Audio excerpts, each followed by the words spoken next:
Hello guys, welcome back to my channel. आज के इस वीडियो में हम RMPU MSc फाइनल ईयर जो एंटमोलॉजी का पेपर थर्ड है वो डिस्कस करेंगे। और इसमें हमारा जो आज का टॉपिक है वो है ओवरव्यू ऑफ इंसेक्ट क्लासिफिकेशन। तो देखो, इंसेक्ट की क्लासिफिकेशन को समझने से पहले हम थोड़ा सा ओवरव्यू ले लेते हैं कि जो हमारी नॉर्मल जो टेक्सोनोमिक हायरार्की होती है वो क्या होती है। ठीक है, तो उसमें हमें पता है कि पहले हमारा किंगडम होता है, फिर फाइलम होता है, फिर class, order, family, genus, species. इस तरीके से हम किसी भी एनिमल को क्लासीफाई करते हैं। तो अगर हम इन रेफरेंस ऑफ इंसेक्ट की बात करें तो जो हमारे इंसेक्ट होंगे वो किस किंगडम में आ जाएंगे, वो आ जाएंगे हमारे किंगडम एनिमेलिया के अंदर। और जो हमारे इंसेक्ट होते हैं उनका फाइलम होता है आर्थ्रोपोडा। ठीक है, तो अब हम थोड़ा सा ओवरव्यू लेंगे हम फाइलम आर्थ्रोपोडा के बारे में। हमें बहुत ज़्यादा डिटेल में नहीं जाना है क्योंकि हमारा जो पेपर होगा उसमें हमें जो भी क्लासिफिकेशन पढ़नी होगी, जो भी ऑर्डर्स, जो भी फैमिली, जो भी हमें डिस्कस करनी होगी वो सिर्फ इंसेक्ट के रेफरेंस में पढ़नी होगी। ठीक है, लेकिन फिर भी हमें एक थोड़ी सी नॉलेज तो होनी चाहिए फाइलम आर्थ्रोपोडा की। तो अगर हम बात करें फाइलम आर्थ्रोपोडा की, तो आर्थ्रोपोडा के बारे में हमें पता है कि जो भी एनिमल जिनमें जॉइंटेड अपेंडिसेस होते हैं वो फाइलम आर्थ्रोपोडा में रखे जाते हैं। ठीक है, तो अब जो हमारा फाइलम आर्थ्रोपोडा है उसका भी अगर सब फाइलम पूछ लिया जाए तो वो क्या होगा, वो होगा हमारा यूनिरेमिया। देखो, हमारा जो पेपर होंगे वो MCQ टाइप के ही होंगे, तो उसमें हमसे जो क्वेश्चन पूछे जाते हैं वो जनरली इस तरीके से पूछे जाते हैं। ठीक है, तो ऐसे छोटे छोटे पॉइंट्स को हम अपने नोट्स में इंक्लूड करते चलेंगे। ठीक है, तो अगर हम बात करें फाइलम आर्थ्रोपोडा की, तो उसका जो सब फाइलम हो जाएगा वो क्या हो जाएगा, हमारा यूनिरेमिया।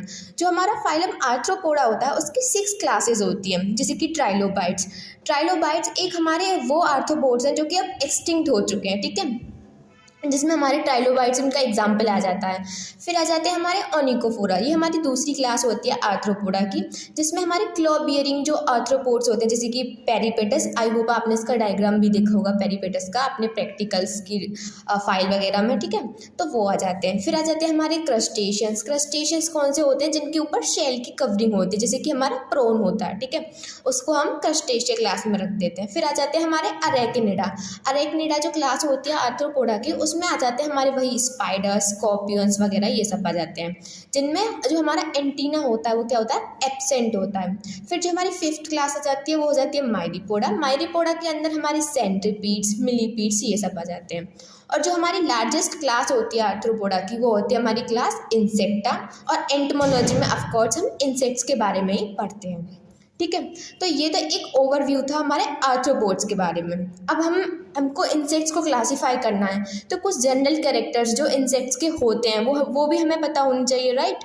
तो थोड़ा सा अब हम जनरल कैरेक्टर्स के बारे में देख लेते हैं और फिर हम अपने जाएंगे क्लासिफिकेशन के ऊपर। ठीक है, तो चलो शुरू करते हैं। अगर हम जनरल पॉइंट्स ऑफ इंसेक्ट्स की बात करें कि इंसेक्ट्स के अंदर क्या क्या कुछ कॉमन फीचर्स होते हैं जो कि जनरली सारे इंसेक्ट्स में हमें देखने के लिए मिलते हैं, तो वो है कि जो हमारे इंसेक्ट्स होते हैं वो जनरली हमारे टेरेस्ट्रियल होते हैं। ऐसा नहीं है कि वो एक्वाटिक नहीं हो सकते, ऑफ कोर्स वो एक्वाटिक भी होते हैं, बट जनरली जो इंसेक्ट्स हमको देखने के लिए मिलते हैं वो कैसे होते हैं, टेरेस्ट्रियल होते हैं। ठीक है, इंसेक्ट की जो बॉडी होती है उसको हम 3 पार्ट्स में डिवाइड कर सकते हैं।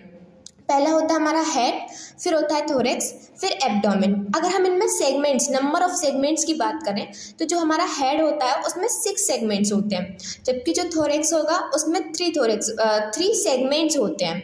कौन कौन से थोरेक्स होते हैं, उसमें हमारे प्रोथोरेक्स, मीजोथोरेक्स एंड मेटाथोरेक्स। ठीक है, तो इस तरीके से उसमें 3 सेगमेंट आ जाते हैं थोरेक्स के अंदर। और जो एब्डोमेन होती है इसमें जो नंबर ऑफ सेगमेंट होता है वो जो इंसेक्ट्स होते हैं उनमें वेरी कर सकता है। ठीक है, तो यूजुअली इसमें हम बोल देते हैं कि वो 9 to 11 सेगमेंटेड हमारी एब्डोमेन होती है इंसेक्ट की। ठीक है, इसके अलावा हम और फीचर्स देखें, जनरल फीचर्स, तो उसमें क्या देखा कि जो इंसेक्ट्स होते हैं उनके पास एक पेयर कंपाउंड आइज होती हैं। ठीक है, अभी आप मेरे को कमेंट करके बताओगे कि कंपाउंड आइज की जो यूनिट होती है, फंक्शनल यूनिट होती है, उसको क्या बोलते हैं। ठीक है, और उसके अलावा जो हमारे इंसेक्ट्स होते हैं उनमें 2 पेयर ऑफ विंग्स होते हैं। अब कुछ का कन्फ्यूज़न होगा कि नहीं भाई, एक पेयर विंग्स होते हैं, एक पेयर हॉल्टेयर्स होते हैं। ठीक है, वो भी होते हैं, लेकिन अभी हम जनरली कंसीडर करके चल रहे हैं कि वो 2 पेयर विंग्स होते हैं। ठीक है, इसके अलावा उनमें 3 पेयर ऑफ लेग्स होते हैं, इसीलिए हम इंसेक्ट को हेक्सापोडा भी बोल देते हैं, because they have 3 pairs of leg. ठीक है, अगर हम देखें कि रेस्पिरेशन कैसे करते हैं इंसेक्ट, तो हमें पता है कि जो इंसेक्ट्स होते हैं उनमें जो जनरल रेस्पिरेटरी मैकेनिज्म होता है वो उनका ट्रेकिया होता है, ट्रेकिया के थ्रू वो रेस्पायर करते हैं। और उनमें जो जनरल एक्सक्रीटरी स्ट्रक्चर्स होते हैं वो होते हैं हमारे माल्फिगियन ट्यूब्यूल। इसके अलावा भी अदर एक्सक्रीटरी स्ट्रक्चर्स हो सकते हैं जैसे कि नेफ्रिडोसाइट्स वगैरह, बट अगर हम इसमें कॉमन लें तो कॉमनली जो हमें देखने के लिए मिलते हैं वो होते हैं हमारे माल्फिगियन ट्यूब्यूल।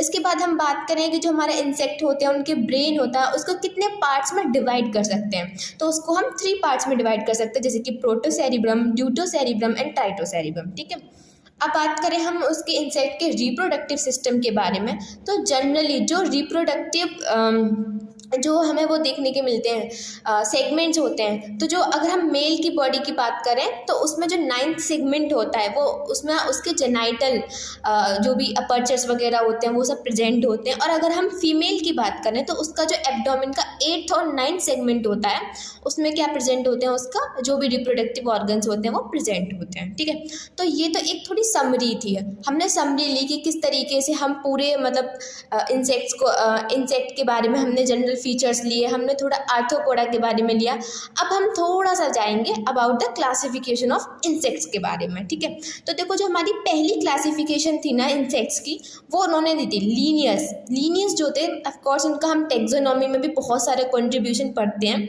तो जो इंसेक्ट का पहला क्लासिफिकेशन था ये भी हमारे लीनियस ने दिया था, और इनके अकॉर्डिंग मतलब इन्होंने जो इंसेक्ट्स को डिवाइड किया था, क्लासीफाई किया था, वो 7 ऑर्डर्स में क्लासीफाई किया था। ठीक है, अब जो हम क्लासिफिकेशन पढ़ते हैं अपने सेमेस्टर एग्जाम्स में या फिर कहीं पे भी कॉम्पिटिटिव एग्जाम में जो क्वेश्चन अगर क्लासिफिकेशन से आ रहे हैं इंसेक्ट की, तो वो वाइडली एक्सेप्टेड क्लासिफिकेशन जो थी वो दी थी एडी एम्स ने। ठीक है, एडी एम्स जो थे इन्होंने क्या किया, इन्होंने इंसेक्ट्स को 29 ऑर्डर्स में डिवाइड किया या फिर क्लासीफाई किया। और अगर हम देखें ना जो इंसेक्ट का क्लासिफिकेशन होता है वो किस बेसिस पे किया जाता है, ऑफकोर्स अगर आप किसी चीज़ को क्लासीफाई कर रहे हो तो किसी ना किसी बेसिस पे तो करोगे ना, राइट। तो जो एडी एम्स थे इन्होंने 29 ऑर्डर्स बना दिए इंसेक्ट्स के, और किस बेसिस पे, जनरली उनके विंग्स मतलब किसी में विंग्स हैं या नहीं है या फिर किस तरीके से हैं, उस बेसिस पे एडी एम्स ने 29 ऑर्डर्स में इंसेक्ट्स को क्लासीफाई कर दिया। ठीक है, तो चलो अब देखते हैं कि जो इंसेक्ट की क्लासिफिकेशन है वो किस बेसिस पे है। तो देखो ये मैंने एक अपना आउटलाइन ड्रॉ किया है इंसेक्ट की क्लासिफिकेशन का। अभी इस वीडियो में हम सिर्फ एक ओवरव्यू ले रहे हैं बेसिकली इंसेक्ट की क्लासिफिकेशन का। इन सारे ऑर्डर्स को डिटेल में विद इनकी फैमिलीज़ के साथ हम अपने अपकमिंग वीडियोस में पढ़ेंगे। ठीक है, तो पहले हम बात करते हैं हमारी जो क्लास इंसेक्ट है इसके बारे में। देखो जो हमारी क्लास इंसेक्ट है ना, इसको हमने फर्दर 2 सब क्लासेस में डिवाइड किया है। जैसे आप देख सकते हो हमारी पहली क्लास क्या है, पहली क्लास जो है वो हमारी टेरिगोटा है, और जो दूसरी क्लास है वो है हमारी टेरिगोटा। तो इनको ना हम इनके वर्ड्स की मीनिंग से ही समझते हैं। देखो ए का मतलब क्या होता है, ए मतलब जहाँ पे भी आप ए वर्ड देखते हो उसका मतलब क्या होता है, एब्सेंट। ठीक है, और टेरी जो टेरा वर्ड होता है एंटोमोलॉजी में, जो भी टेरा वर्ड यूज़ होता है उसको हम विंग्स के रेफरेंस में यूज़ करते हैं। ठीक है, इसका मतलब है absent of wing, that is a Pterygota. तो ए टेरिगोटा जो हमारी सब क्लास होगी उसमें हम उन इंसेक्ट्स को रखेंगे जिनमें विंग्स जो है वो क्या है, एब्सेंट होते हैं। दूसरी जो हमारी सब क्लास है इंसेक्ट की वो होती है हमारी क्लास टेरिगोटा। टेरिगोटा में वो इंसेक्ट्स रखे जाते हैं जिनमें टेरी मतलब अभी बताया था विंग्स। ठीक है, तो जिनमें विंग्स प्रेजेंट होंगे। ठीक है, फिर उसके बाद हम अब बात करते हैं अपनी जो सब क्लास है ए टेरिगोटा। ए टेरिगोटा को हमने डायरेक्टली 4 ऑर्डर्स में डिवाइड कर दिया है, प्रोट्यूरा, थाइसेन्यूरा, कोलम्बोला एंड डाइप्लूरा। ठीक है, अब इनको कैसे याद करना है, तो मैं तो यही कहूँगी कि आप इसको डायरेक्टली जितना डायरेक्ट याद कर सकते हो वैसे ही याद करो। अगर आपको कोई ट्रिक पता है तो आप मेरे को बताना। ठीक है, या फिर हाँ आप इनका पहला अल्फ़ाबेट याद कर सकते हो, जैसे PTCD, प्रोट्यूरा, थाइसेन्यूरा, कोलम्बोला, डाइप्लूरा, इनका पहला वर्ड याद कर लो। ठीक है, इस तरीके से आप इस ऑर्डर्स को याद कर सकते हो। और वैसे भी इसमें सिर्फ 4 ऑर्डर है तो इनको आप डायरेक्टली भी याद कर सकते हो। प्रॉब्लम्स जो आती है वो प्रॉब्लम आती है हमें अपनी सब क्लास टेरिगोटा को पढ़ने में। वाई?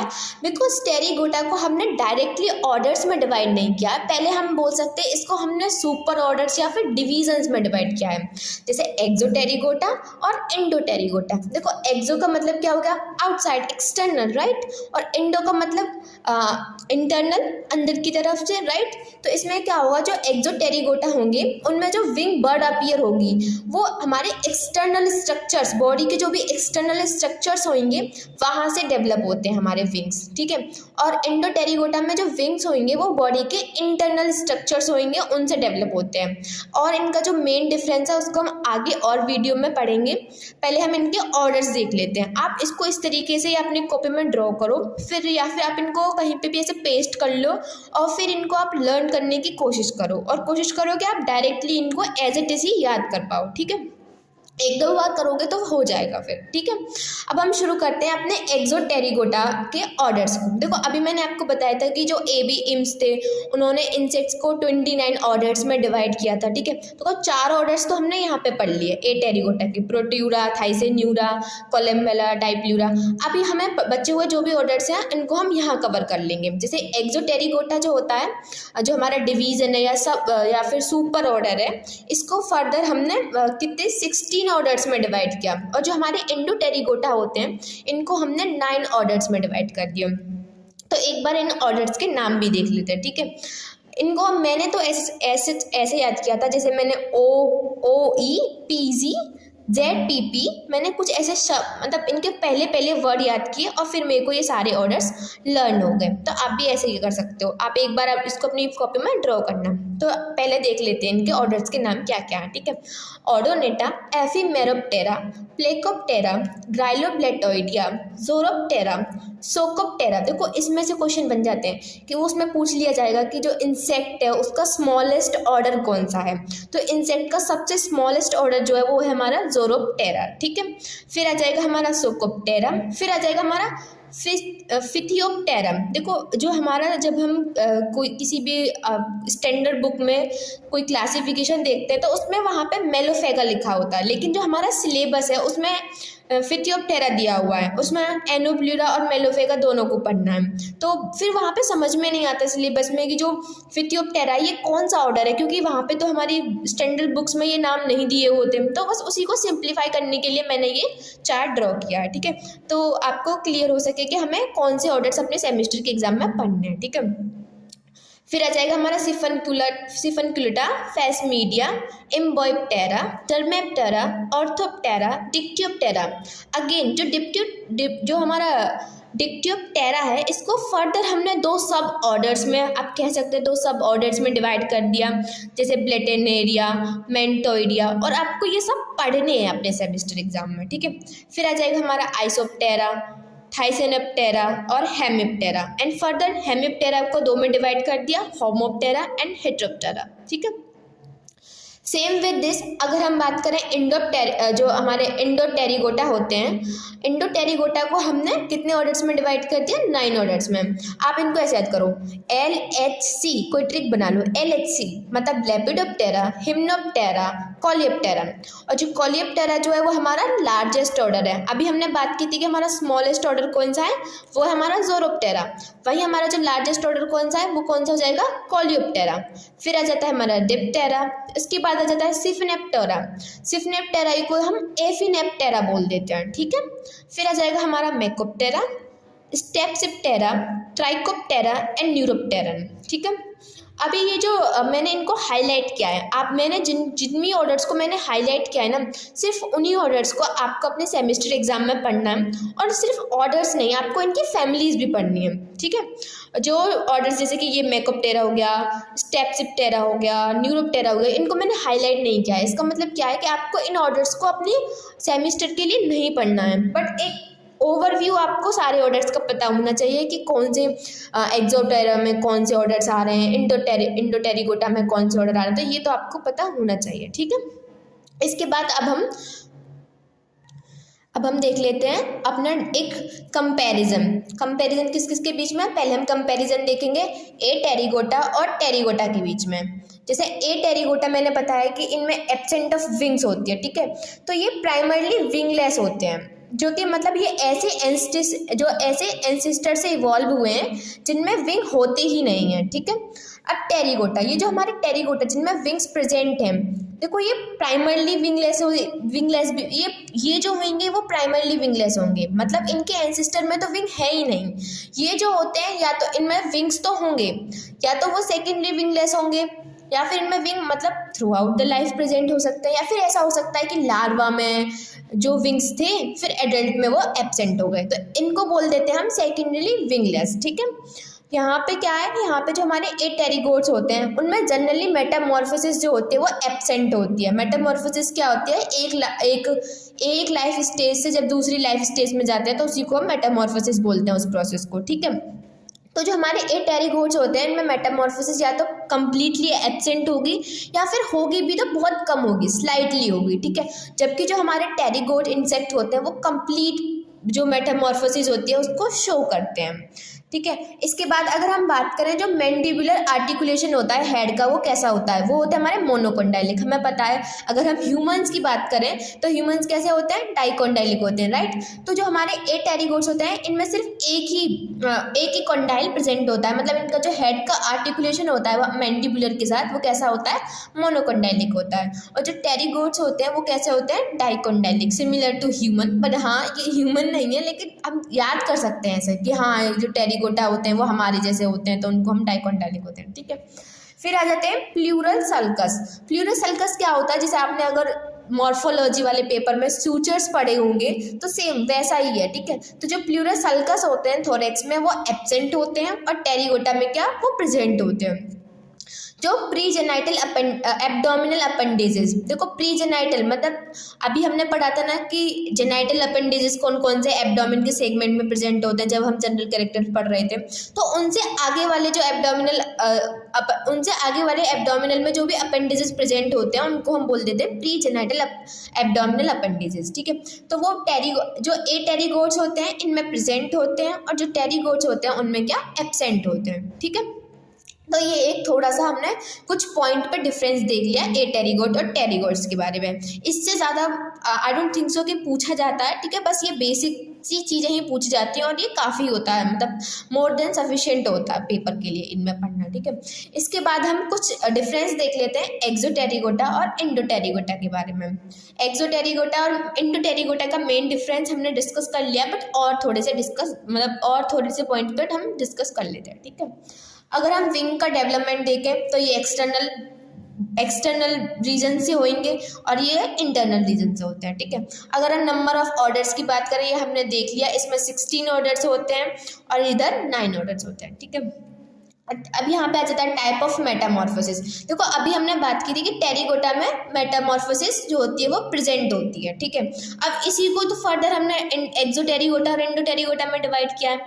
तो जो हमारे एक्सोटेरिगोटा होते हैं ये हेमी मेटाबोलस होते हैं और ये जो होते हैं हमारे इंडोटेरिगोटा ये कंप्लीट मेटामॉर्फोसिस को शो करते हैं, इसीलिए हम इनको होलो मेटाबोलस बोलते हैं। देखो कंप्लीट मेटामॉर्फोसिस क्या होती है हमें पता है, पहले एग होते हैं, फिर लार्वा होता है, फिर प्यूपा, फिर उससे एडल्ट निकलते हैं, ठीक है। अगर उसमें सारी स्टेजेस प्रेजेंट है तो उसको हम बोलते हैं होलो मेटाबोलस, मतलब वो कंप्लीट मेटामॉर्फोसिस शो कर रहे हैं, ठीक है।